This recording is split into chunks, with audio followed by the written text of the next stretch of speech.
Business as mission. What now and what's next?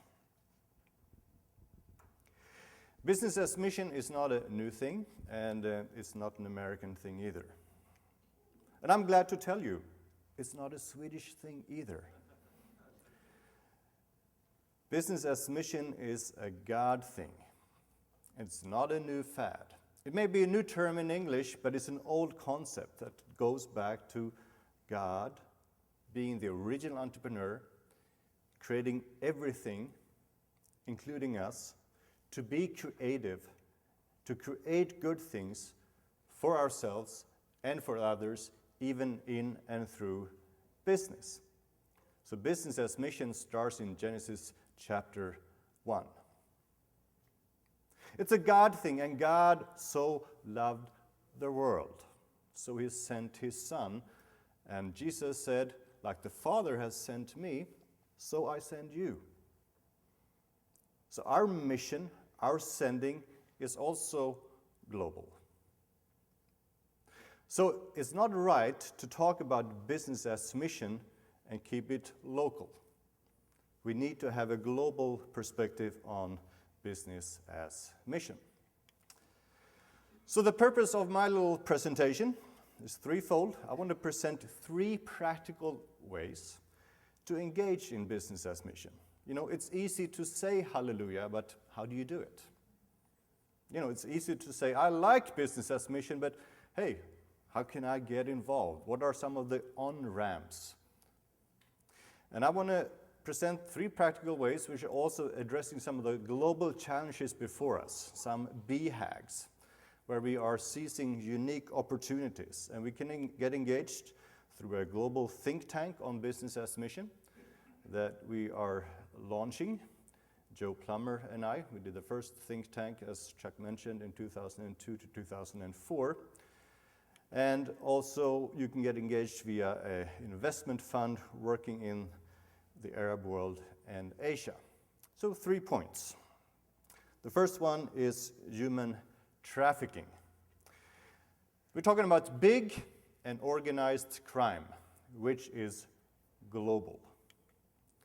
About 27 million people are held as slaves today. That's more than the population of Texas. That is more than were shipped across the Atlantic during the old slave trade. It's big, it's organized, it's evil. Let me give you a snapshot what that looks like. My wife is an expert on human trafficking issues on the good side, okay, where there is no money. She worked in Greece for a number of years. She started an organization that are working among men and women in prostitution, and many of them were victims of trafficking. A large part of them came from West Africa. And she had an encounter with one of the traffickers who said, I have a shipment coming in, a container load of women from West Africa. What's going to happen to them? Well, 3 things. Some we will sell to be prostitutes on the street. Some we will sell to brothels, and some we will kill and sell their organs.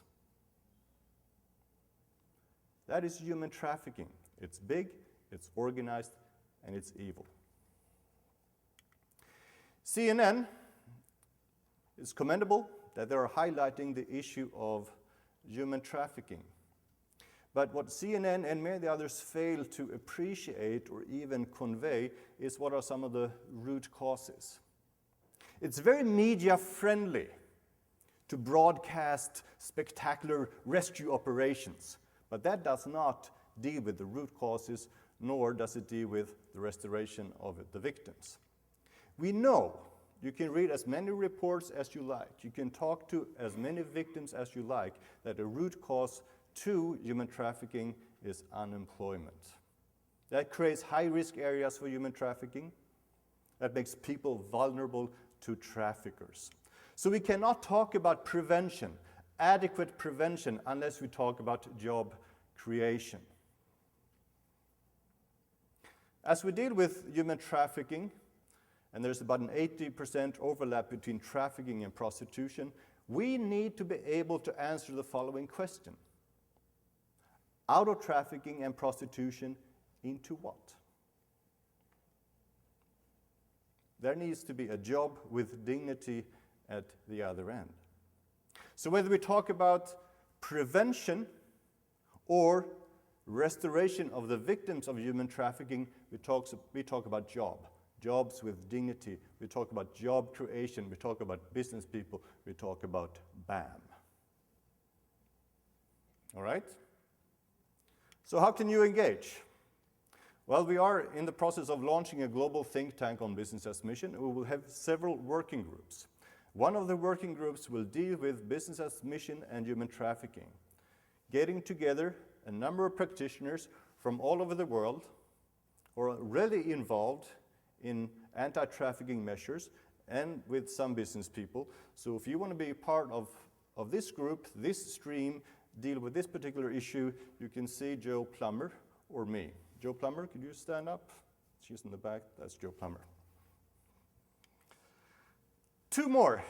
How can we scale up the global BAM movement and get practical in the Arab world and Asia?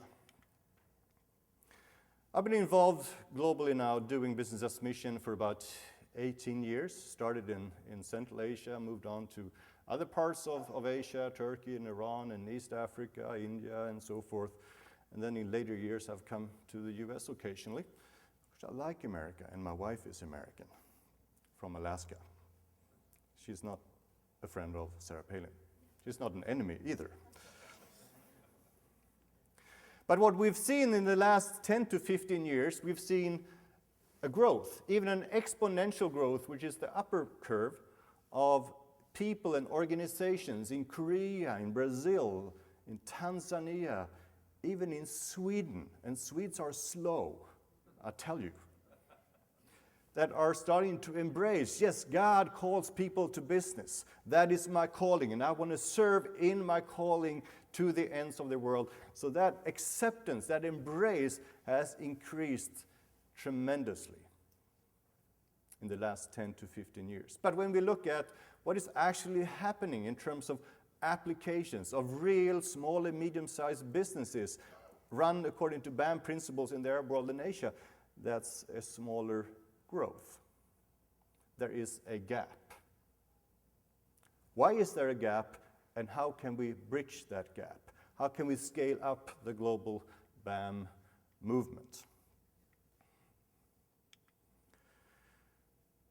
You know, when we talk about Chick-fil-A, McDonald's, or Starbucks, the most overrated coffee thing in the world, if you ask me. But you didn't ask, but I told you anyway. Franchise is basically, a business in a box. Everything is there, you just unpack it. And the good thing with a franchise, you don't have to be a high-level entrepreneur. You don't have to start from scratch because things are there for you. It's good enough for you to be a medium-level entrepreneur and a good manager, and you can run it.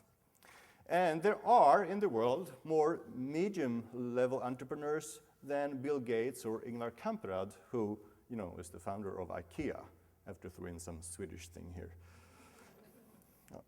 I am Swedish sometimes.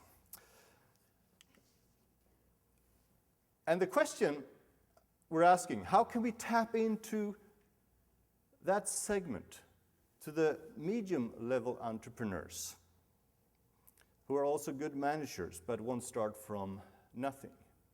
Because when you look at the global BAM movement today, and why we have a little bit of this gap, it's mainly been appealing to the high-level entrepreneurs who go out there and start from nothing, and they're making a difference. I've been involved in Turkey, among other countries, for about 10 years now, doing business as mission. And there are quite a few who have come. And many of them, actually the vast majority of them, are not succeeding as they're trying to do business as mission. And a friend of mine who used to develop dozens and dozens of Walgreens stores in Southeast United States, he and I had a conversation, and I asked him, so, why are these people failing? these BAMers, they're trying. And I said, if we had franchise models to present to them, how many of them would then succeed? And he said, oh, probably the vast majority will succeed.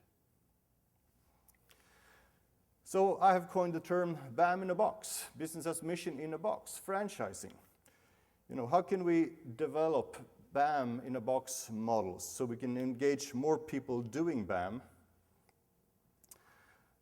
And BAM in a box would also mean more opportunities to serve people and nations by providing employment and goods and services, products, etc.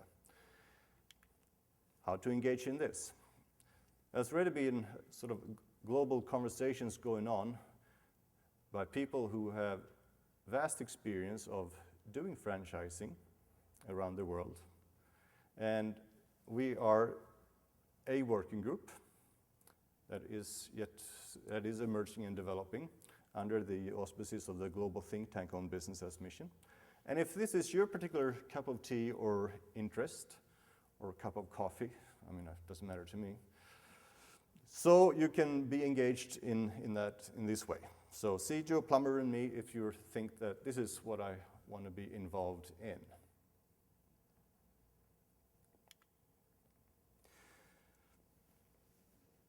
The 1040 window, the Arab world and Asia. I'm on to my last point, okay? So there is hope. The end is near. That sounds ominous, but the end of this presentation at least. Now, when we look at this particular area of the world, there is a convergence of many needs and problems. The vast majority of unreached peoples are there. There's a rampant poverty. There's a rising unemployment, which is, the trigger, is the catalyst, is the root cause to the Arab Spring. It's the joblessness and the no prospects of getting jobs among the many millions and millions of youth in the Arab world. This is also an area where human trafficking is rampant, both in terms of countries of origin and countries of destination.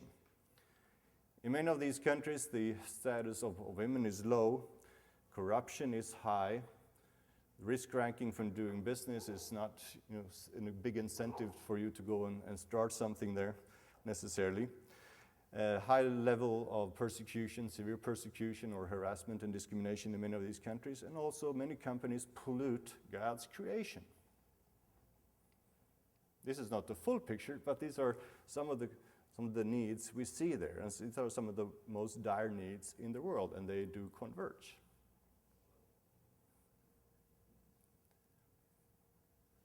When we talk about business as mission, we talk about the quadruple bottom line. Believing that businesses can transform, bring about good and lasting change, having a positive impact economically, socially, environmentally, and spiritually. So when we look at about these four, economic influence, social influence, environmental influence, spiritual influence, we can see, yes, we need good economic influence. We need good social influence. We need good environmental influence. We need good spiritual influence in and around the 1040 window. Are you with me? Are you against me? No? Well, that'd be more fun, but we can come back to that during the Q&A. So business as mission is a part of God's call to us to go into the whole world, serve all nations, all peoples. And when we talk about business as mission, we mustn't overlook this particular area of the world. But can you do BAM in the Arab world and Asia? Can you have a positive influence on all these four levels in this region? We know it's difficult to do business in America, in Sweden, and this is a difficult time for many. But when you look at the parameters of doing business in this part of the world, it's even more difficult and challenging at times. But is it possible? It is. I'm with the group, and we have 10 years of experience of doing BAM in the Arab world and Asia.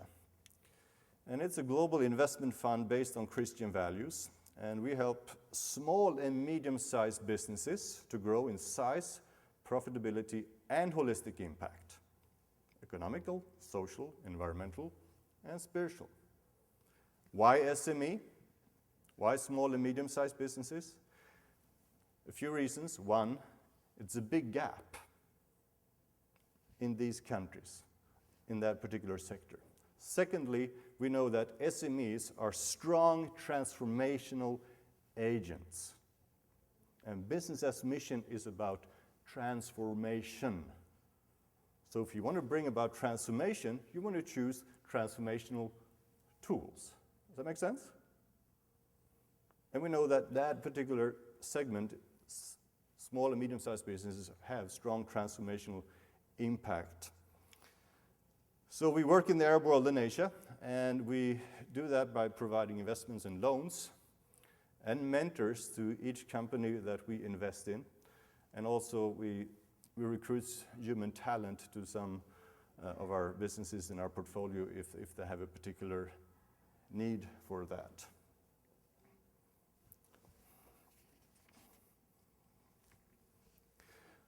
What does that look like? Let me give you a snapshot or two.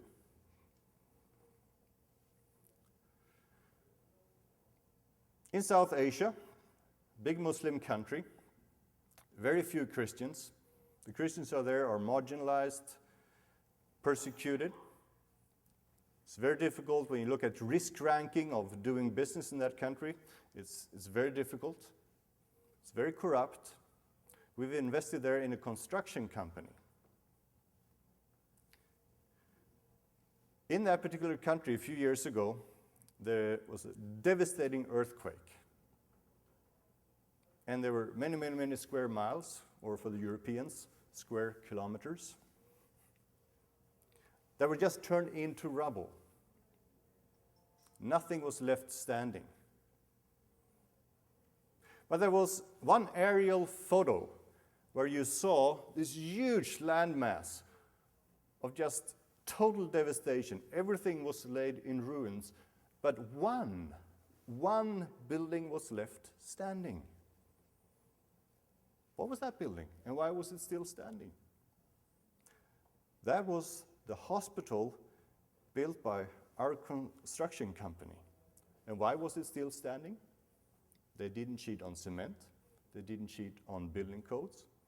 And that literally is an indication how BAM is a matter of life and death. And that building that was still standing became a visible testimony for miles and miles around of who Jesus is. Another snapshot from the Middle East. Conservative Muslim context. Women wear veils. One of the companies we have invested in had a mentor from Singapore. And he came over and he helped the company and met one of the women employees, a Muslim who had become a follower of Isa, of Jesus. And he asked, what brought about that change in your life? And she said, for the first time in my life, I've been treated with dignity. I've been treated with respect. I've been treated as an equal to a man. I know of no other workplace where women are being treated like this. So she said, I asked myself, why is this company different? And realized that the owner and the operator of this business is a follower of Isa, and she decided, if that is what it is to be a follower of Isa, I also want to be a follower of Isa. What was the evangelistic tool? Human resource management, based on Christian principles.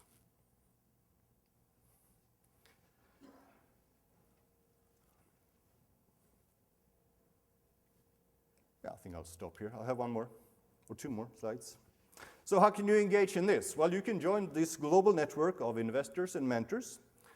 There are about 170 investors from about 20 different countries.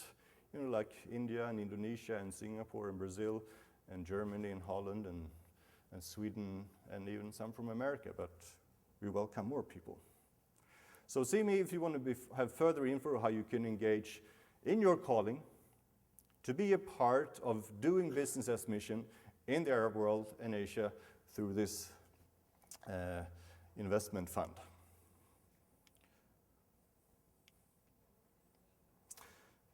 Now, if you want to have business as mission material in English and in a dozen other languages, you can find that at matsunehag.com. So if you want to brush up your Bahasa or Russian or something like that, it's all there. But anyway, that's it. Thank you.